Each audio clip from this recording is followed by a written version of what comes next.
விஜய் அவர்களை பார்த்து முதல்வர் அவர்கள் நடிக்க கற்றுருக்காரு.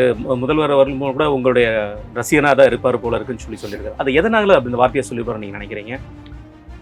தமிழகத்தில் இருக்கக்கூடிய அத்தனை அவலங்களையும் கண்டுக்காம, தன்னுடைய கண் முன்னாடியே நடக்கக்கூடிய செயல்களை கண்டிக்காம, அதுக்கு வருத்தம் தெரிவிக்காம, அதை கடந்து போய்கிட்டு இருக்கிறது தான் இன்னைக்கு முதல்வர் அவர்களுடைய வேலையா இருக்கு. நான் எல்லாத்துக்கும் ஒரு அப்பான்னு ஒரு வீடியோ போடுறீங்க. அந்த அப்பா இன்னைக்கு என்ன பண்ணிட்டாரு? கள்ளக்குறிச்சியில் 70 பேருக்கு மேலே செத்து போனீங்களா? அதே கல்லூரி மாணவர்களுக்கும் மாணவிகளுக்கும் மாதம் 1000 ரூபாய் திட்டம் கொண்டு வந்தாரு. எதுக்கு? இவ்வளவு தூரம் தவறு நடந்திருக்குன்னு தெரியுது. இந்த கூட்டணியில தொடர்றாங்க. இந்த கூட்டணியை ஒருவேளை தாவேக்காக்கு வந்தா அது சரின்னு படுவீங்களா? அழுத்தம்.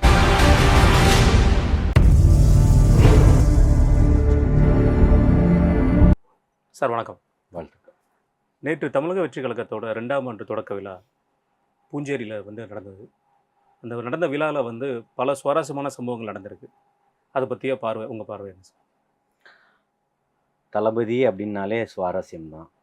அதில் பல சுவாரஸ்யங்கள் அப்படின்னு சொன்னால் எதுன்னு சொல்ல முடியாது. எல்லாத்தையும் உள்ளடக்குனது தான் தமிழக வெற்றி கழகம், அதனுடைய தொண்டர்கள், அதனுடைய பொதுச் செயலாளர், அதனுடைய தலைவர் தளபதி அவர்கள். அதில் இருக்கக்கூடிய ஒவ்வொன்றும் தளபதியால் வார்த்தெடுக்கப்பட்ட சுவாரஸ்யங்கள் தான். பல ஆயிரக்கணக்கான பேர் குழுமி இருந்தாங்க. ஏறத்தாழ 2500 3000 பேருக்கு மேலே அதில் பங்கெடுத்திருக்கிறாங்க. அப்படி பார்க்கும்போது அனைத்தும் சுவாரஸ்யமான விஷயங்கள் தான். ஒவ்வொன்றும் பேசுனதுவாக இருந்தாலும் சரி, வந்ததாக இருந்தாலும் சரி, நடந்து முடிந்த நிகழ்வாக இருந்தாலும் சரி, அனைத்தும் இன்னைக்கு சுவாரஸ்யமாக இருக்குது. எதிர்க்கட்சிகளுக்கு சிம்ம சொப்பனமாக இருக்குதுன்னு சொல்லலாம். 2 நாளுக்கு முன்னாடியே இந்த மாநாடு இந்த உங்களுடைய தொடக்க விழாவை பற்றி 2ஆம் ஆண்டு தொடக்க விழாவை பற்றி ஒரு பெரும் பரபரப்பு மீடியாவில் இருந்தது. நிறைய ஹைப்பு மக்கள்கிட்ட இருந்துச்சு. ஒரு பக்கம் தலைவர் அவர்கள் கூட்டணி பற்றின அறிவிப்பு வெளியிடுவார். இன்னொரு பக்கம் காளியம்மாள் போன்ற மிக முக்கிய நபர்கள், பார்த்திபன் அவர்கள், நடிகர் பார்த்திபன் அவர்கள் போன்ற முக்கிய நபர்கள் இணைவாங்க. இந்த மாதிரி பல வியூகங்கள் மீடியா சைடில் உலாவிட்டு இருந்துச்சு. ஆனால் அந்த மாதிரியான எந்த சம்பவங்களுமே நேற்று அரங்கேறலை. அதுக்கு எதுவும் காலந்தாழ்ந்து அதை வச்சிருக்குன்னு முடிவு பண்ணியிருக்கீங்களா? அல்லது அது எல்லாமே ஒரு வியூகம், ஒரு பொய் பிரச்சாரம் தானா? அதாவதுங்க, இங்கே வரக்கூடியவர்களுக்கு உரிய மரியாதையும் உரிய பொறுப்பும் கொடுக்கப்பட்டுக்கிட்டு தான் இருக்குது. இந்த நிகழ்வில் தான் இணையணும் அப்படின்றது இல்லை. அது இணைப்பு விழாவும் அல்ல. 2ஆம் ஆண்டினுடைய தொடக்க விழா மட்டும்தான். அதில் இவர்கள் இணைய போகிறாரு. வரவர்களை யாரும் இங்கே நிராகரிக்கலை. வரவர்கள் அத்தனை பேரும் தமிழர்களுடைய பண்பாடு போல் அரவணைத்து எடுக்கக்கூடியதான் தமிழக வெற்றி கழகத்தினுடைய இதாக இருக்குது. அதில் காளியம்மாள் வராங்க, பார்த்திபன் வராரு அப்படின்னு சொன்னால் அது அவர்களுடைய விருப்பம். அதுக்கான நேரம் கேட்டிருப்பாங்க, அதுக்கான இடத்துல சந்திப்பாங்க. நிச்சயமாக இணைப்பு விழா இருக்கும், அதில் மாற்று கருத்து இல்லை. அப்போ அது இது இல்லை, அப்படி வருவதாக இருந்தால் ஓகே. இங்கே யாரையும் நிராகரிக்கலைன்னு சொல்லிட்டேன் இல்லையா? தமிழக வெற்றி கழகத்தை நோக்கி பயணம், அதாவது தமிழ் தேசியம்தான் என்னுடைய மூச்சின் பயணம் செஞ்சவங்க சகோதரி காளியம்மாள் அவர்கள். அதில் மாற்று கருத்து இல்லை. அந்த மாதிரி போய்கிட்டு இருந்தவங்க அது தமிழ் தேசியம் பேசின இடத்துல இன்றைக்கி அவர்களுக்கு எப்படிப்பட்ட ஒரு அவமரியாதை ஏற்படுத்தப்பட்டிருக்குது. இன்றைக்கி அந்த கட்சியில் இருந்து பல கட்ட தலைவர்கள் வெளியில் வந்துக்கிட்டு இருக்கிறதையும், தொண்டர்கள் வெளியில் வந்துக்கிட்டு இருக்கிறதையும் இன்றைக்கி தமிழக அரசியல் களத்தில் உற்று நோக்கக்கூடியவர்கள் கவனிச்சிக்கிட்டு இருக்கிறாங்க. பொதுமக்கள் நன்கு அறிவார்கள். அப்படி இருக்கும் கூடிய காலகட்டத்தில் காளியம்மாள் போன்ற ஒரு சுயமரியாதையை எதிர்பார்க்கக்கூடியவர்கள் நிச்சயமாக தனக்கான இடத்துல இருப்பாங்க. அதை அவர்கள் வரக்கூடிய கட்சிகள் நிச்சயமாக அதை அலங்கரிக்கும். நேற்று விழாவில் தேர்தல் வீக மாநில பொறுப்பாளர் ஆதவ அர்ஜுனா அவர்களோட பேச்சு ரொம்ப காரசாரமாக இருந்தது. அவர் தான் நேரடியாக திமுகவை அட்டாக் பண்ண ஒரு சூழ்நிலை தெரிஞ்ச மாதிரி இருந்தது.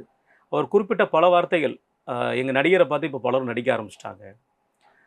நேரடியாக எங்கள் தலைவர் இந்த ஒரு படத்தோடு நிப்பாட்ட போகிறாரு, அதுக்கப்புறம் மக்களுக்காக செலவழிக்க போகிறாரு. ஒரு நடிகர் நடிப்பை தொழிலாக நடிக்க வந்தார், அப்புறம் நடித்தார், அப்புறம் துணை முதல்வர் ஆகிட்டார். இந்த மாதிரி நேரடி அட்டாக் திமுக இப்போ நேரடியாக அட்டாக் பண்ணியிருக்கிறாரு. அதை பற்றி உங்களோட பார்வை? இருக்கிற உண்மை சொல்லியிருக்கிறாரு. இதில் என்ன பார்வைகள் இருக்குது? அதாவது நடந்துக்கிட்டு இருக்கக்கூடியது தமிழகத்தில் இருக்கக்கூடிய அவலங்களை வெட்ட வெளிச்சமாக இன்றைக்கி எல்லாருக்கும் தெரிந்த ஒரு உண்மையை பிரகடனப்படுத்தியிருக்காரு. அதற்கான மேடையாக அதை பயன்படுத்தியிருக்கிறாரு. அதில் உண்மைக்கு புறம்பாக எதுவும் சொல்லலை, நடந்துக்கிட்டு இருக்கக்கூடிய உண்மைகளை சொல்கிறாரு. இன்றைக்கி தமிழகத்தில் தளபதி அவர்கள் வரக்கூடிய ஒரு நிலைமையை இப்போ இன்றைக்கி ஆளக்கூடிய தரப்பு அவர்களுக்காக பேசக்கூடியவர்களுக்கும், வரிந்து கட்டிக்கிட்டு வரக்கூடியவர்களுக்கும், மூத்த பத்திரிகையாளர்கள்னு சொல்லக்கூடியவர்களுக்கும், அரசியல் விமர்சகர்கள்னு சொல்லக்கூடியவர்களையும் வச்சு யாரெல்லாம் கையாளப்படுகிறார்களோ அவர்களெல்லாம் வச்சு ஒரு வித்தியாசமான ஒரு பார்வையை முன்னெடுக்குது. ஆனால் தமிழக மக்கள் மிக தெளிவாக இருக்கிறாங்க. தளபதி அவர்களுடைய வருகையை எதிர்பார்த்து காத்துக்கிட்டு இருக்கிறாங்க. அவர் சொன்னா போல் 67, 77 எப்படி ஒரு மாற்றங்கள் இருந்ததோ 2026 அதை போல் தமிழகத்தில் மிகப்பெரிய ஒரு மாற்றம் இருக்கும்னு சொல்றாரு. விஜய் அவர்களை பார்த்து முதல்வர் அவர்கள் நடிக்க கற்றுக்கிருக்காரு. முதல்வர் அவர்கள் கூட உங்களுடைய ரசிகனாக தான் இருப்பார் போல இருக்குன்னு சொல்லியிருக்காரு. அது எதனால அப்படி இந்த வார்த்தையை சொல்லிப்பாரு நீங்கள் நினைக்கிறீங்க? தமிழகத்தில் இருக்கக்கூடிய அத்தனை அவலங்களையும் கண்டுக்காம, தன்னுடைய கண் முன்னாடியே நடக்கக்கூடிய செயல்களை கண்டிக்காம, அதுக்கு வருத்தம் தெரிவிக்காம, அதை கடந்து போய்கிட்டு இருக்கிறது தான் இன்னைக்கு முதல்வர் அவர்களுடைய வேலையாக இருக்குது. அப்படிப்பட்ட ஒரு சூழல்களில் நான் எல்லாத்துக்கும் ஒரு அப்பான்னு ஒரு வீடியோ போடுறீங்க. அந்த அப்பா இன்னைக்கு என்ன பண்ணிட்டாரு? கள்ளக்குறிச்சியில் 70 பேருக்கு மேலே செத்து போனீங்களா? தமிழக சமூக செயற்பாட்டாளர் கூட்டு இயக்கத்தின் சார்பாக நீங்கள் போகலைன்றதுக்காக ஏசி பஸ்ஸில் பேருந்தில் டிக்கெட் புக் பண்ணி அவருக்கு நான் கொரியர் அனுப்பிச்சி வச்சேன். வழக்கு தான் போட்டீங்க இல்லையா? அண்ணா பல்கலைக்கழகத்துக்கு நேரில் போனீங்களா? உங்களுடைய மகன் துணை முதல்வர் அவர்கள் போனாரா? யாரும் போகலை. டிஜிபி போனாரா? யாரும் போகலை. அப்போ நீங்கள் சட்டத்தை எப்படி கையாண்டுக்கிட்டு இருக்கிறீங்க? எதன் அடிப்படையில் நீங்கள் நகர்த்தி கொண்டு போய்கிட்டு இருக்கிறீங்க? நான் எல்லாருக்கும் அப்பான்னு சொல்லிக்கிட்டு இருக்கிறீங்களே, எதன் அடிப்படையில் அப்பான்னு சொல்கிறீங்க? இன்றைக்கி போதை கலாச்சாரம் இன்னைக்கு கரை புரண்டு ஓடிக்கிட்டு இருக்குது, அதுக்கு அப்பான்னு சொல்கிறீங்களா? பட்டப்பகலில் தட்டி கேட்டவனைய பட்டப்பகலில் ஹரிஷ்ன்ற 2 ஹரிஷ்ன்ற 2 பையனை பட்டப்பகலில் ஓட வெட்டி கொன்னீங்களே இந்த சாராய கும்பல், அவங்களுக்கு அப்பான்னு சொல்கிறீங்களா? யாருக்கு அப்பான்னு சொல்கிறீங்க? யாருக்காக நீங்கள் இருக்கிறேன்னு சொல்கிறீங்க? வேங்கைவயல் பிரச்சனையை இன்னைக்கு வரைக்கும் தீர்க்க முடியாமல் திணறிக்கிட்டு இருந்தீங்களே, அதுக்கு அப்பான்னு சொல்கிறீங்களா?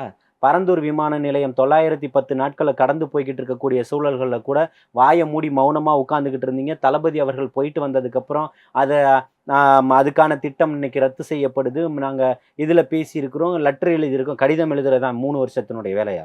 இதுக்கு அப்பான்னு சொல்கிறீங்களா? அங்கே டன்சனுக்கு எதிராக என்னுடைய விவசாய பெருமக்கள், கிராமவாசிகள் திரண்டு எழுந்து பேரணியாக வரும்போது காவல்துறையினராக பேரிகார்டு போட்டு தடுத்து நிறுத்தப்பட்டு அடக்குமுறைக்கு ஆளான மதியம் சாப்பாடு கூட சாப்பிட முடியாத ஒரு சூழல்கள் ஏற்பட்டது. இதுக்கு அப்பானீங்களா? அவர்கள் எல்லாத்தையுமே தடுத்து நிறுத்திட்டாங்க. மத்திய அரசாங்கம் இந்த ஏலத்தை ரத்து செய்திருச்சுன்னு உடனே மாலையும் மரியாதையும் எனக்கு போடுங்கன்னு போய் நின்னீங்களே, இதுக்கு அப்பான்னு சொல்ல வரீங்களா?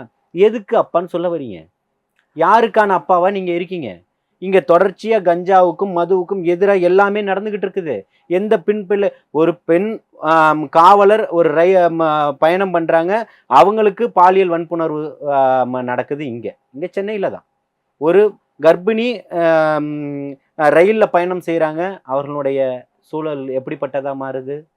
தன்னுடைய வயிற்றில் இருந்த சிசுவையும் இன்னைக்கு கலைச்சி மிக கொடூரமான ஒரு இடத்துல நடந்துகிட்டு இருக்கு. இதுக்கெல்லாம் நீங்க அப்பான்னு சொல்ல வரீங்களா? இல்ல, இதெல்லாம் நீங்க சொல்றதெல்லாம் கண்டிக்கப்பட வேண்டிய விஷயம் தான். அது மாற்றுக்கருத்தே இல்லை. அப்ப எப்படி நீங்க இது தனிப்பட்ட ஒரு மனிதர் பண்றதுக்கும் ஒரு முதல்வரை நேரடியா குற்றச்சாட்டுறது தவறு. முதல்வரை சொல்லாம என்ன சொல்லணுமா? இல்ல, முதல்வர் தமிழகத்துல யார் பொறுப்பாளர்? தமிழகத்துல பொறுப்பாளர் முதல்வர் தான். அப்ப அவரை தான் சொல்ல முடியும். மத்தியில ஒன்றியத்துல ஆளக்கூடியவரை நீங்க ஏத்துக்கும் போது மணிப்பூர்ல நடக்கக்கூடிய கலவரத்துல என்னுடைய சகோதரிகள் நிர்வாணப்படுத்தி பாலியல் வன்புணர்வு செஞ்சு ஒரு சாதிய அடக்குமுறைக்கும் வன்முறைக்கும் ஆளாகும் போது ஒட்டுமொத்த ஒன்றியமும் வேடிக்கை பார்த்துக்கிட்டு இருக்கும் போது தமிழகத்துல தானே முதல் குரல் பதிவாச்சு. அங்க ராகுல் காந்தியும் பிரியங்கா காந்தியும் போகும்போது தடுத்து நிறுத்தப்பட்டார்களா இல்லையா? எத்தனை தமிழர்கள், எத்தனை அரசியல் தலைவர்கள் போகும்போது தடுத்து நிறுத்தப்பட்டார்கள். ஆனா இவர்கள் போனார்களா? ஏன் மோடி போல? இன்னைக்கு என்ன பிரஸ் மீட்டை சந்திச்சிட்டாரு? நீங்க போயிட்டு ட்ரம்ப்பை பார்த்துட்டு 150% சாராய வரியை 50% குறைச்சு கொடுத்துட்டு வந்தீங்களே, இது பெருமையா உங்களுக்கு? அப்ப மாநில அரசாங்கம் எதை நோக்கி பயணம் பண்ணுது? இந்த சாராயத்தை நோக்கி பயணம் பண்ணுது. நீங்க போய் அதே தான் பண்ணிட்டு வந்திருக்கிறீங்க. சாராய விற்பனையை அமோகமா அமக்கலமா நடத்துறதுக்கு நீங்க வரி விலக்கு கொடுத்துட்டு வந்திருக்கிறீங்க. எந்த ஏழை விவசாயிகள் செய்யக்கூடிய பிரச்சனைக்கு ஒரு பன்னுல ஜாமு தடவுனா 18% வட்டி இதுன்னு சொல்றீங்க, ஜிஎஸ்டின்னு சொல்றீங்க. ஒரு சாதாரணமானவன் வாங்கி திங்கக்கூடிய பொருளுக்கு நீங்க 18% போடுவீங்க. ஆமாம், சொகுசா இருக்கிறதுக்கு வாங்கி குடிக்கிறதுக்கு 100% வரியை கம்மி பண்ணுவீங்களா? அப்போ நீங்களாம் யாருக்கானவர்களா இருக்கீங்க? நீங்க எப்படி உங்களை அப்பான்னு கூப்பிட முடியும்? நீங்க யாருக்கான அப்பாவா இருக்கீங்க? உங்க முதல்வருக்கு, உங்க துணை முதல்வர் இப்ப மகனுக்கு கொடுத்ததுனால அப்பாவா இருக்கீங்க, அப்படி தானே? அன்பில் மகேஷுக்கு இப்ப அன்பிலுடைய மகனுக்கு கொடுத்ததுனால அப்பாவா இருக்கீங்க இல்லையா? அண்ணா நகர் மோகனுடைய பையனுக்கு ஒரு பொறுப்பு கொடுத்து எல்லா அசைன்மெண்ட்டும் பார்க்கறதுனால அப்பாவா இருக்கீங்க.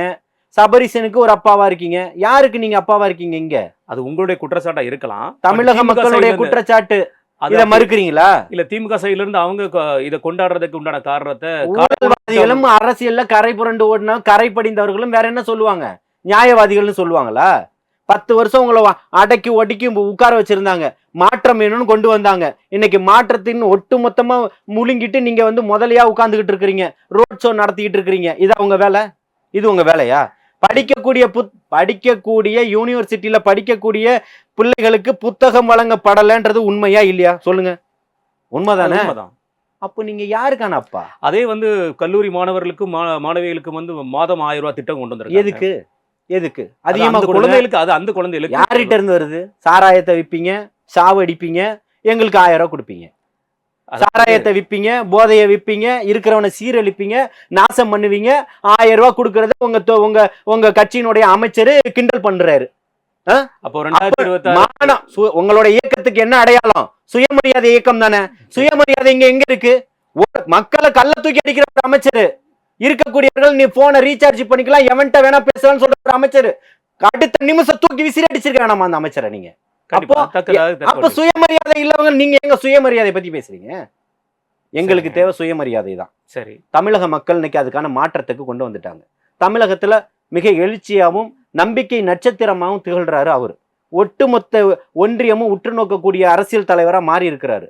இவரு இதை தான் பண்றாரு, எதையோ மக்களுக்காக பண்றாரு. உங்களுக்கு என்ன பிரச்சனை? இவ்வளவுதான் பண்ணாரு, அது உங்களுக்கு தேவையே இல்லையே. அவ்வளவு பண்ணிட்டா நீங்க கட்சியில சேர்ந்துட போறீங்களா? திமுக கலைச்சிட போறீங்களா? யாரு நீங்கன்னு கேக்குறேன். 75 ஆண்டு காலமா போய் சொல்லி ஏமாத்திருக்கீங்க. அண்ணாதுக்கு அப்புறம் உங்க மேல ஊழல் குற்றச்சாட்டு வைக்கலையா? எந்த ஊழல் நிரூபிக்கப்படவில்லை. நிரூபிக்கப்படலாம். வச்சாங்களா இல்லையா? குற்றச்சாட்டு 1000 வைக்கலாம் சார். இன்னைக்கு நீங்க நிரூபிக்கப்பட்டிருக்கிறது மெயின். இப்போ அதிமுகவோட முன்னாள் முதல்வரை பத்தி நிரூபிக்கப்பட்ட குற்றம் இருக்கு. ஓகேங்களா? அவங்க 10 ஆண்டுகள் ஆட்சி செஞ்சாங்களா இல்லையா? யாரு? திமுக. யாரு? ஊழல் குற்றச்சாட்டுகள் வந்ததுக்கு அப்புறமும் அவர்கள் திருப்பியும் இல்ல, நான் கேட்டதுக்கு பதில் சொல்லுங்க. சரி, ஊழல் குற்றச்சாட்டுகள் வச்சதுக்கு பிறகும் தமிழகத்துல ஆட்சி அமைச்சாங்களா இல்லையா? அந்த அம்மா ஆட்சி அமைச்சாங்க. உங்களால ஏன் முடியல? நீங்க நிரபராதி தானே, உங்களால ஏன் முடியல? அவங்க எவ்வளவு ஆண்டு சொல்றீங்க? 2016 மட்டும்தான் அவங்களால தவிர்க்கப்பட்டது. நான் கேட்டது ஒரு ஆட்சி காலம் அவங்க இருக்காங்க. சரி, ஊழல் குற்றச்சாட்டு இது வரைக்கும் இந்தியாவில யாருக்கும் அவ்வளவு போட்டாங்களான்னு தெரியல. குன்ஹாவுடைய தீர்ப்பு அந்த மாதிரி இருந்தது. 100 கோடி ரூபாய் அபராதம் கொடுத்தாங்க. அவர்களுடைய ஒட்டுமொத்த சொத்து முடக்கப்பட்டது. அப்படிப்பட்ட ஒரு தீர்ப்பை வாங்கினதுக்கு அப்புறமும் அந்த அம்மா நின்று ஜெயிச்சாங்களா இல்லையா? முதலமைச்சரா ஆனாங்களா இல்லையா? சரி, எப்படி ஆனாங்க? ஆனால் நீங்க நிரபராதி தானே, ஏன் ஆகல? உங்கள்ட்ட பணம் இல்லையா செலவு பண்றதுக்கு? 2026 ஒருவேளை ஆகலாம் இல்லையா? யாருக்கு? 2026 ஒருவேளை ஆகலாம் இல்லையா? தளபதியும் வரலாம் இல்லையா? தாராளமா வரல. இது ஜனநாயக நாடு. நீங்க எப்படி வந்தவன் நேத்து வந்தவன் அழிச்சிரும்? எல்லாத்தையும் மக்கள் பார்த்துக்கிட்டு தான் இருக்கிறாங்க. என்ன நீங்க பண்ற காமெடிக்கெல்லாம் இங்க டைம் பாஸ் எல்லாம் வேலை முடிஞ்சு போச்சு. உங்க காமெடி டைம்லாம் முடிஞ்சு போச்சு. ஏன்னா நீங்க ஆட்சி இப்போ நேத்து சொல்லியிருக்கிறாரு, பணம் படைத்தவன் நீங்க ஆட்சிக்கு வந்ததுக்கு அப்புறம் பண்ணையாரா மாறி இருக்கீங்கன்னு. அத்தனையும் உண்மை. புரியுதுங்களா? அப்போ கூட்டணியில இருக்கக்கூடியவங்களே உங்களை காப்பாற்ற முடியல. கூட்டணியில இருக்கிற ஒட்டுமொத்த கம்யூனிஸ்ட் உங்களுக்கு ஆதரவா பேசிட்டு இருக்கா? திருமாவளவன் ஆதரவா பேசிட்டு இருக்கிறாரா? வேல்முருகன் ஆதரவா பேசுறா? யாரு உங்களுக்கு ஆதரவா பேசுறா? எல்லாருமே தொடர்தானே செய்றாங்க சார். யாரு? கூட்டணியில தொடர்தானே செய்றாங்க. சந்தர்ப்ப சூழ்நிலைகள். என்ன சார் சந்தர்ப்ப சூழ்நிலை? இன்னும் ஒரு வருஷம் இருக்கு. முடிஞ்சோடனே எங்க சார் அவங்க போவாங்க? வருவாங்க, பாருங்க. சரி, அன்னைக்கு ஒரு வருஷம் வரைக்கும் அவங்க இருக்கிறதுக்கு இப்போ இவ்வளவு தவறு நடந்திருக்குன்னு தெரியுது. இந்த கூட்டணியில தொடர்றாங்க. இந்த கூட்டணியை ஒருவேளை தாவேக்காக்கு வந்தா அது சரின்னு படுவீங்களா? அழுத்தம், அவர்களுக்கான அழுத்தம். என்ன அழுத்தங்க இருக்க போகுது? சரி, நீங்க சொல்ற மாதிரி ஒருவேளை இந்த கூட்டணி கட்சிகள் இப்போ அமைதியா இருக்காங்க. இந்த கூட்டணி கட்சிகள் மறுபடியுமே தாவேக்கா கூட 2026 கூட்டணிக்கு வந்தா தாவேக்கா அதை ஏத்துக்கிறாங்க. ரைட்டு, இவனால அந்த கூட்டணி கட்சிகள் எல்லாமே தவறு செஞ்ச மாதிரி தானே இருக்கும். இவ்வளவு பெரிய கூட்டணி கட்சி கூட்டணியில இருந்துகிட்டு தட்டி கேட்கிறாங்க. நல்லா புரிஞ்சுக்கணும். தட்டி கேட்கக்கூடிய இடத்துலதான் அண்ணன் திருமாவும் இருக்காரு, அண்ணன் வேல்முருகனும் இருக்கிறாரு, கம்யூனிஸ்டுகளும் இருக்கிறார்கள். அதுல மாற்று கருத்தே இல்லை. புரியுதுங்களா? ஆனால் அவர்களுக்கு ஒரு விலங்கு பூட்டப்படுது.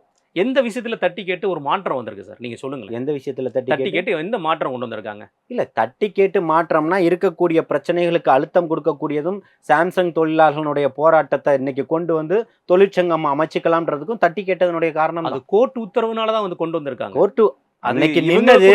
இன்னைக்கு அத்தனை கட்சிகளும் அவர்களுக்கு ஆதரவா தான் நின்னுச்சு சார். திமுகவை தவிர்த்து. புரியுதுங்களா? இன்னைக்கு டிஆர்பி ராஜா பல வேஷங்கள் போடலாம். அன்னைக்கு கூட்டிட்டு போனீங்கல்ல முதல்வரை அயல் நாட்டுக்கு, முதலீடுகள் எல்லாம் கொண்டு வந்துட்டேன், என்ன பண்ணீங்க? இதுக்கு முன்னாடி ஒரு டூர் ஒன்று அடிச்சிங்கல்ல, என்ன பண்ணீங்க? இங்க இருக்கிறத கொண்டு போய் சேஃப்டி பண்ணிட்டு வந்திருக்கீங்க. அதை தாண்டி வேற என்ன குற்றச்சாட்டை தவிர அது நிரூபணமாகல இல்ல. எல்லாத்தையும் யாரும் கொடுத்துட்டு போலியே, நான் கொண்டு போய் இங்க இவ்வளவு முதலீடு பண்ணிட்டு வந்து நம்ம சொல்றத ஒரு குற்றச்சாட்டா சொல்றோம். குற்றச்சாட்டுகள் அததான் நீங்க அப்படி பகிரங்கமான குற்றச்சாட்டுகள் வைக்கப்படுதா, ரைட், ஓகே. நிரூபணம் ஆனாதான் உண்மையா, நிரூபணம் ஆகட்டும். இன்னைக்கு தளபதி மேல என்ன குற்றம் வைக்கிறதுக்கு என்ன இருக்கு? ஒண்ணு சொல்லுங்க. உங்களுக்கு 1000 இருக்கு உங்க மேல சொல்றதுக்கு, லட்சம் இருக்கு இல்லையா? எல்லார் மேலேயும் குற்றப்பத்திரிக்கை தாக்கல் பட்டது இருக்கு. இன்னைக்கு திமுக ஆகட்டும், அண்ணா திமுக ஆகட்டும், பிஜேபியில் உள்ளவங்கட்டும், எல்லாரையுமே பிஜேபியை மாறி மாறி திட்டிக்கிறீங்க. பிஜேபியை கூட்டு வந்தது யாரு? திமுக தான். அண்ணா திமுக. அதுக்கப்புறம் கழட்டி விடப்பட்டது 18 நாளையில. அதுக்கப்புறம் 18 மாசம் தாங்கி பிடிச்சது திமுக தான். மாநிலத்தில் முதல்ல கூட்டணியில் இருக்கும்போது ஹெச் ராஜா கொண்டு வின் பண்ணாரு. அவர் தான் முதல்ல எம்எல்ஏ ஆனது திமுகவோட கூட்டணியில் இருக்கும்போது தான். அந்த அம்மா ஆதரவுல தான் இவங்க வந்து மேல ஆதரவு கொடுத்தாங்க. அதுக்கப்புறம் ஆட்சி கவிழ்ந்ததுக்கு அப்புறம் கூட்டணியில திருப்பி கொண்டு வந்தது திமுக தான் கொண்டு வந்தாங்க இல்லையா? இதுக்கு வரவேற்றது திமுக. அதுக்கப்புறம் திருப்பி இவங்க கூட்டணி வச்சுக்கிட்டாங்க. அதுக்கப்புறம் அந்த அம்மா பிரகடனப்படுத்தினாங்க, நான் ஒருபோதும் இனிமேல் பிஜேபியினுடைய என்னுடைய வாழ்நாள் முழுக்க நான் கூட்டணி வைக்க மாட்டேன்னு 1999 ஜூலை 6 மெரினா சீரணி அரங்கத்துல ஒரு மேடையில பேசுறாங்க. 2014 சொன்னாங்க. 2014 மேதிலையும் சொன்னாங்க. கூட்டணி வைக்கல. அவங்க வைக்கல. யாரு வச்சது கூட்டணி? திமுக தானே வச்சிங்க. வச்சு எல்லாத்தையுமே அனுபவிச்சிங்கல்ல. வாஜ்பாய் அப்படிப்பட்டவர் இல்லைன்னு சொன்னீங்க. நீங்க சொன்ன போய் எல்லாத்தையும் மக்களை சொல்லி ஏமாத்திருக்கு. அன்னைக்கு நீங்க அச்சாரம் போட்டீங்க, இது இன்னைக்கு விளைஞ்சு வந்து நிக்குது. இன்னைக்கு திருப்பி அதிமுக, இன்னைக்கு அந்த அதிமுகவும் திமுகவும் தான் இந்த ஆள் மாத்தி மாத்தி குறை சொல்லிட்டு இருக்கிறீங்க. இந்த 2 பேர் இல்லைன்னா இவங்க இன்னைக்கு 5 சீட் வந்திருப்பாங்களா? இன்னைக்கு இந்த அதிமுக இந்த பார்வையின் நிலையை இன்னைக்கு எடுத்த நிலை அன்னைக்கு எடுத்திருந்தா இவங்களுக்கு 5 சீட்டு கொடுக்கப்பட்டிருக்குமா? கொடுத்துருக்க மாட்டாங்க. நீங்க திருப்பியும் பிஜேபியோட இருக்கிறீங்கன்னா மதவாதத்தை நீங்க எடுத்துக்கிட்டே போறீங்கன்றதுனால உங்களை கழட்டி விட்டுட்டாங்க. இன்னைக்கு நாங்கள் ஒட்டு மொத்தமாக வரவுகள்லாம் அறுத்துட்டோம், எங்களுக்கும் பிஜேபிக்கும் எந்த சம்மந்தமும் இல்லை அப்படின்னு சொல்லிக்கிட்டு இருக்கிறாங்க. உங்கள் கட்சி 4 உடஞ்சி போச்சு. தர்ம யுத்தம் நடத்தினவர் பிஜேபி இதில் போயிட்டு சுயேட்சை சின்னத்தில் நிற்கிறாரு. ஒரு முதல்வராக அந்த அம்மாவால் வழிகாட்டப்பட்டு அவர்களால் தேர்ந்தெடுக்கப்பட்டு அவருக்கு ஒரு நல்லம்மா, ஒரு மனிதர்னு சர்டிஃபிகேட் கொடுத்தது அந்த அம்மா. எடப்பாடியார் சின்னம்மா கொண்டு வந்தாங்க. அந்த அம்மா கொண்டு வந்தது இவரை தானே கொண்டு வந்தாங்க. இன்னைக்கு எங்கே நிற்கிறாரு? தெருவில் நிற்கிறாரு. அப்போ யார் பின்னாடி போறீங்க? கூடா நட்பு கேடாய் முடிஞ்சு போச்சு. அப்படிதான் பார்க்கணும். அது வந்து இன்னொரு கட்சி சம்பந்தப்பட்ட விஷயம். அது என்ன நடந்துச்சுன்னு நமக்கு தெரியும். என்ன நடந்துச்சுனாலும் நீங்க ஒரு யூனிட்டியா இல்ல உடஞ்சிட்டீங்க இல்ல. இன்னைக்கு நீங்க யூனிட்டியா இல்ல, அதை தான் சொல்லணும். அப்ப மக்களுக்கு என்ன தேவை? யூனிட்டி தான் தேவை. அந்த யூனிட்டி இங்க இருக்கு, ஒரு கரிஸ்மேட்டிக் இருக்கு. அப்போ இன்னைக்கு இப்ப இந்த தலைவன் பண்ணுவான்னு நம்புறான் தொண்டன், மக்கள் நம்புறாங்க, அதன் பக்கம் நிக்கிறாங்க. சரி சார், நீங்க சொல்றது சரிதான். அப்போது தாவேகா தலைவர் வந்து பேசும்போது, விஜய் அவர்கள் பேசும்போது, நேரடியாக ஏன் பிஜேபியோட பேரையோ திமுகவோட பேரையோ சொல்லாமல் பாயாசங்கிறாரு, அங்கே என்னென்னா பாசிசங்கிறாரு, இது ஏன் அப்படி அவர் சொல்லணும்? நேரடியாக மோதிரலாமே. அவர் டீசெண்டான ஒரு அரசியல் நடத்துறாரு, அது வரவேற்கப்பட வேண்டிய விஷயம். அதை நான் மாற்றுக்கிறதே இல்லைங்க. திருடனை பேர் சொல்லி தான் அழைக்கணும்னு நீங்கள் சொல்கிறீங்க. அப்போ திருடன் பற்றி சொன்னால் எல்லாருமே திருடனாயிருப்பாங்க இல்லையா? திருடனை தான் திருடன் சொல்ல முடியும். சரி, உங்களையும் என்னைய சொல்ல முடியுமா? முடியாது. திருடனை தானே சொல்ல முடியும். திருடன் சொல்கிறது உங்களுக்கு என்ன பிரச்சனை? அது பாயாசம் சொல்றது கூட திமுக இப்போ ஆதவர்ஜுனா சொல்றாருல்ல, திமுகன்னு வெளிப்படையா. நான் என்ன கேட்குறேன், அது கூட அவருக்கு இப்போ பிடிக்கலைங்க. திமுக பேர் சொல்லி விருப்பம் இல்லைங்க. விருப்பமே இல்லை. நீங்க அவருக்கெல்லாம் ஒரு ஆளே கிடையாதுன்ற. திமுக வந்து ஒரு ஆள் இல்லை. நீங்க யாரு பின்ன? நீங்க யாரு? மக்களால தானங்க. நீங்க மக்களால தானே நீங்க. சரி, விஜயகாந்த் வரும்போது உங்களுடைய நிலைமை என்ன? 3வது இடம் எதிர்கட்சியை கூட அடிச்சு நோத்திட்டு போனாரா இல்லையா? அப்ப நீங்க இன்னைக்கு பேசுறீங்க விளையாட்டுத்தனம். இங்க உள்ளவன் பூரா நீங்க இன்னைக்கு விசில் அடிச்சுக்கிட்டு இருந்தவன், போஸ்டர் ஓட்டினவன் நினைச்சிட்டு இருக்கிறீங்க. மறந்துட்டு பேசுறீங்க. திமுகவிலையோ அண்ணா திமுகவிலையோ உங்களுக்கு ஒரு உங்க கட்சிக்கு ஓட்டு போட்டவன், அங்க இருந்தவன், அங்க வேலை செஞ்சவன் தான் இங்க பல லட்சக்கணக்கான பேர் ஒன்று திரண்டு இருக்கான். 1 கோடி பேர் உறுப்பினராயிருக்கான் பக்காவா. அத மாதிரி ஆதாரத்தை காட்ட சொல்லுங்க. எங்கள்கிட்ட 2 கோடி பேர், 1.5 கோடி பேர் எல்லாம் சொல்றீங்க. கட்சி ஆரம்பிச்ச 1 வருஷத்துக்குள்ள 1 கோடி பேர் சேர்ந்தது எந்த கட்சியில இருக்கு? தமிழக வரலாற்றுல சொல்லுங்க, இல்ல இந்திய வரலாற்றுல சொல்லுங்க. இன்னைக்கு இந்தியாவினுடைய இந்த ஒன்றியத்துல மிக அதிகமான தொண்டர்களை வச்சிருக்க, 1 கோடி தொண்டர்களை வச்சிருக்கக்கூடிய 5வது பெரிய கட்சின்னு சர்டிஃபிகேட் கொடுக்குறாங்க. சார், இது வந்து சோசியல் மீடியாவோட உலகம். நீங்கள் சோசியல் மீடியா மூலமாக தான் வந்து கட்சியை வந்து உறுப்பினர் சேர்க்கையை நீங்கள் பண்ணது. அது வந்து நீங்கள் மறுத்துக்க முடியாது. ஆனால் திமுகவோ அதிமுகவோ வந்த அந்த களத்தில் இறங்கி ஒவ்வொரு தொண்டனையும் அவங்க சேர்த்துக்கிட்ட காலம் உண்டு. இந்த கொள்கைன்னு ஒரு கொள்கை, அவங்க கொள்கையை பின்பற்றல, ஒரு கொள்கையை சொல்லி, அது அண்ணா காலத்திலையும் சரி, கலைஞர் அவர்களின் காலத்திலையும் சரி, ஒரு கொள்கையை சொல்லி அந்த கொள்கை மூலமா ஈர்ப்பான ஒரு கூட்டம். இது சோசியல் மீடியால அவரோட ஃபேன்ஸ்னு ஒரு பெரிய பகுதி இருக்காங்க, அதுல மாற்று கருத்து இல்லை. விஜய் அவர்களுக்கு ஒரு பெரிய ஃபேன்ஸ் கூட்டம் இங்க தமிழ்நாட்டில் இருக்கு. அவங்க தான் தொண்டர்களா மாறி இருக்காங்க. அவங்க தானே உறுப்பினரா இருக்காங்க. அவங்க ரைட். அவங்களுக்கு ஓட்டு உரிமை இருக்கா இல்லையா? அதுதான் சொல்றேன், உங்களுக்கு புரிதல் இல்லைன்னு அர்த்தம். சரி, ஆதார் கார்டும் ஓட்டர் ஐடியும் இருந்தாதான் நீங்க உள்ள வர முடியும். சரி, நீங்க லிங்க்குக்கு போய் நீங்க போடலாமா வேணாமான்னு சர்ச் பண்ணுங்க. உங்களுக்கு ஓட்டு உரிமை இருந்தாதான், ஆதார் கார்டு இருந்தாதான், 18 வயது பூர்த்தி அடைந்தாதான் நீங்க உள்ள வர முடியும்னு. இல்லைன்னா நீங்க 17 வயசு ஒரு பையனை நான் உறுப்பினரா சேர்த்துட்டேன், இதை பாருங்க கார்டு இருக்குன்னு ஓப்பனா டிக்ளேர் பண்ணுங்க. ஓட்டர் ஐடி இருக்குன்னா திரு கமலஹாசன் அவர்களுக்கே ஓட்டர் ஐடி இருந்து அவருக்கு வந்து வாக்களிக்க வாக்கு செலுத்துறதும் செலுத்தாததும் அது வேற, புரியுதுங்களா? அதுக்குள்ள வரல. உங்களுக்கு இங்க ஓட்டு உரிமை இருக்கு, புரியுதுங்களா? உங்களுக்கு 18 வயது பூர்த்தி அடைஞ்சிருச்சு, ஆதார் கார்டு இருக்கு, நீங்க லிங்க்ல உள்ள போலாம், உங்களுக்கு செலக்ட் ஆகும், புரியுதுங்களா? அப்போ இங்க வேற யாரை நீங்க மாத்திட்டோன்றீங்க? இப்போ ஸ்டாலின் அவர்களுடைய குடும்பத்தில இருந்தும், மு க அழகிரியுடைய குடும்பத்தில இருந்தும், கனிமொழி அவர்கள் குடும்பத்தில இருந்தும், ராசா அவர்கள் குடும்பத்தில இருந்தும், ஏவா வீட்டுல இருந்தும், ஜெகத்ரட்சன் வீட்டுல இருந்தும் இங்க வந்து உறுப்பினரா சேர்ந்துட்டாங்கன்றீங்களா? அவருக்கு ரசிகர்களா இருந்துகிட்டு இருக்காங்கன்றீங்களா? இருந்திருக்கலாம். ஆனா உறுப்பினர் இப்ப கட்சி ஆரம்பிச்ச அப்புறம் உறுப்பினர் சேராம தேவை இல்லைங்க அவங்களான்றேன். ரைட்டு. கட்சியினுடைய அடிப்படையை கொண்டு அவன் தெளிவுபடுத்தி அவங்க பக்காவா வச்சிருக்காங்க. அன்னைக்கு சேர்றீங்க, இன்னைக்கு இங்க உட்கார்ந்த இடத்துல எல்லாத்தையும் ரிமோட்ல ஓப்பன் பண்ணிட்டு இருக்கிறீங்க. நீங்க சொல்ற அதே சோசியல் மீடியா காலம் தானே, இன்னைக்கு டெக்னாலஜி வளர்ந்ததுனால தானே. இல்லைன்னா நீங்க இருந்து நீங்க 500-700 கிலோமீட்டர் போய் திருநெல்வேலியும் கன்னியாகுமரியும் திறக்க வேண்டியதெல்லாம் அன்னைக்கு கார்லயும் ட்ரெயின்லயும் பஸ்லயும் போய் தானே திறந்துகிட்டு இருந்தீங்க. இன்னைக்கு உட்கார்ந்த இடத்துல பட்டன் அழுத்திக்கிட்டு இருக்கிறீங்க. அது டெக்னாலஜி வளர்ந்துருக்குது, அதை பண்றாங்க. உங்களுக்கு என்ன பிரச்சனை? நீங்க எல்லாத்தையுமே கூப்பிட்டு என்ன கொள்கை உங்களுக்கு, இன்னைக்கு என்ன கொள்கை? மதுபானம் எத்தனை ஆயிரம் கோடிக்கு விற்கணும், இதான் கொள்கையா உங்களுக்கு? படிக்கிற பிள்ளைங்களுக்கு புத்தகம் கொடுக்க மாட்டோம், இது உங்க கொள்கையா? படிச்சுக்கிட்டு இருந்த பிள்ளைங்களுக்கு டேபு வைஃபை கனெக்ஷன் கொடுப்பேன் நீங்களே, இன்னைக்கு கொடுக்காம வச்சிருக்கீங்களா, இது உங்க கொள்கையா? இருக்கக்கூடிய அத்தனை திருடனையும் வெளியில விட்டு வச்சிருக்கீங்களா, அதுதான் உங்களுடைய கொள்கையா? ஞானசேகரன் மீது எத்தனை வழக்குகள் இருக்கு, சரித்திர பதிவேடு குற்றவாளி தானே, அவன் எப்படி உலா வந்துகிட்டு இருந்தா, ஒரு அமைச்சருடைய தொடர்ச்சியா தொடர்புல இருந்துகிட்டு இருக்கான், ஒரு அமைச்சர் அவனுடைய தொடர்புல இருந்துகிட்டு இருந்தாரு, எப்படிப்பட்டவனுமே? இதெல்லாம் எங்க இருந்து சொல்லுவீங்க?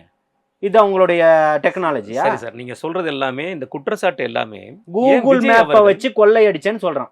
கூகுள் மேப்பை பயன்படுத்தி நீங்க சொல்ற அதே டெக்னாலஜி வச்சு கொள்ளையடிச்சாங்க. அப்ப நவீனமான திருடர்களை நீங்க வச்சிருக்கீங்க, அப்படிதானே? சாதாரண எளிமையான ஆட்டோ ஓட்டக்கூடியவன் மாவட்ட செயலாளரா இருக்கான். இந்த மாதிரி ஒருத்தனை காட்டுங்க. இருக்கக்கூடிய அத்தனை மாவட்ட செயலாளரும் இருக்கிறாங்க. ஒரு பக்கம் இருக்கிறாரு. முன்னாள் மேயர் வந்து ஒரு ஆட்டோ ஓட்டுநரோட பொண்ணுங்க. ஆட்டோ ஓட்டுநரோட பொண்ணு முன்னாள் மேயர். இப்ப என்னவா இருக்காங்க? இப்போ அவங்க மேல சில குற்றச்சாட்டு இருந்தனால அவங்களுக்கு தள்ளி வச்சிருக்காங்க, அவ்வளவு ஒதுக்கி வச்சிருக்காங்க. அதுதானே. எத்தனை பேரை காட்ட முடியும்? இங்க 120 பேர் இருக்கா, 120 பேரையும் காட்ட முடியும், காட்டுங்க. 120 பேருமே எளிய மக்கள்ங்கிறது. ஆமா, வேற என்ன பணக்காரன்? எந்த பணக்காரனுக்கு போஸ்டிங் கொடுத்துருக்காங்க சொல்லுங்க. அவனும் பணக்காரனா இருந்தா 30 வருஷம் வேலை செஞ்சிருப்பான், 20 வருஷம் வேலை செஞ்சிருப்பான். அடிப்படையில இருந்து தளபதியும் ரசிகராகவும் மக்கள் மன்றமாகவும் நற்பணி இயக்கமாகவும் இருந்ததுல இருந்து இன்னைக்கு கொண்டு வந்திருக்கிறாங்க. யார் இன்னைக்கு வந்தவனுக்குலாம் ஒரு மாவட்ட செயலாளர் சொல்லுங்க. இவர் நேத்து தான் வந்தாரு, ஒரு வருஷத்துக்கு முன்னாடி வந்தாரு, அவர் மாவட்ட செயலாளர் ஆயிட்டாரு. அதே மாவட்டத்தை சேர்ந்தவங்க, அதே பகுதியை சேர்ந்தவங்க 20 வருஷம் உழைச்சிருக்காரு. ஒருத்தரை காட்டுங்க. ஆதோ அர்ஜுனா இருக்காரு சார். எதுக்கு மாவட்ட செயலாளரா வந்திருக்காரு? ஆதோ அர்ஜுனா வந்த அன்னைக்கு மாவட்ட செயலாளரா வந்திருக்காரு. மாவட்ட செயலாளரா வந்திருக்காரு. என்ன மாநிலத்துல என்ன தேர்தல் வீக பொறுப்பாளர்ங்கிறது எவ்வளவு பெரிய பொறுப்பு சார்? அதுல உங்களுக்கு என்ன பிரச்சனை? அது ஏற்கனவே என்ன பதவியில இருந்தாரு? எங்களுக்கு பிரச்சனை இல்ல சார். எங்களுக்கு எங்க பிரச்சனை நாங்க பாத்துக்கிறோம். நீங்க ஏன் கவலைப்படுறீங்க? நீங்க ஏன் கவலைப்படுறீங்க? எங்க வீட்டுக்குள்ள பிரச்சனை நாங்க பாத்துக்கிறோம். அதேதான் சார் அவங்க சொல்லுவாங்க. யாரு? அதேதான் திமுக. மக்களுக்கு பிரச்சனை. என் பூட்டு பிள்ளைங்க வந்து சாவடிக்கிறாங்க, நடுரோட்ல கொல்றானுங்க, கஞ்சா விக்கிறான், குடிய விக்கிறீங்க. 24 மணி நேரம் டாஸ்மாக்ல கிடைக்குது அதிகப்படியான விலைக்கு.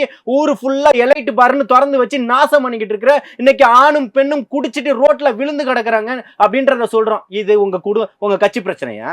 இது உங்க கட்சி பிரச்சனையா? சமுதாயத்தினுடைய பிரச்சனையா? இந்த சமூகத்தினுடைய பிரச்சனையா? அதையும் நீங்க சொல்ல மாட்டீங்க. இங்க யாரும் அதை சொல்ல மறுக்கலையே. யாரு? திமுக இன்னைக்கு அதை சொல்ல மறுத்திருக்கு. அப்ப ஒத்துக்கிறீங்களா? என்ன அக்கா கனிமொழி சொன்னாங்களே யாருடைய தாலியும் அறாதுன்னு, எல்லாரும் தாலியும் அறுக்கதான் நாங்க வந்திருக்கோம், ஒத்துக்கிறீங்களா? எல்லாரும் தாலியும் அறுக்கதான் நான் வந்திருக்கிறேன். இதுல 70 பேர் செத்தான்ல, அத்தனை பேர் பொண்டாட்டியும் தாலி அறுத்திருக்காங்கல்ல, அதை நீங்க ஒத்துக்கங்க. நாங்க தாலி அறுக்கிறவங்க தானே.